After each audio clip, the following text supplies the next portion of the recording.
Kaže, evo Amele za tebe samo. Dolazi cigan u kafanu, kaže konobar, daj svima piće u kafanu, daj svima šta piju. Kaže konobar, šta slaviš cigo? Oženio mi se najstari sin, da vidiš kako je ženu doveo.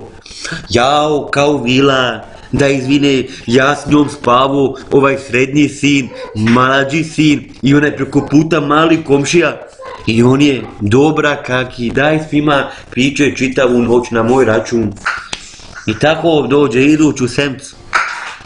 Kaže, konobaru, molim te daj svima opet piće, oženio mi se srednji sin.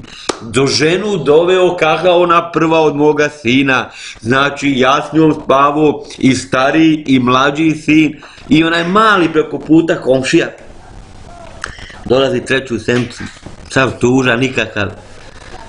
Kaže, konobar, molim te daj mi pištolj da se pucam u glavu.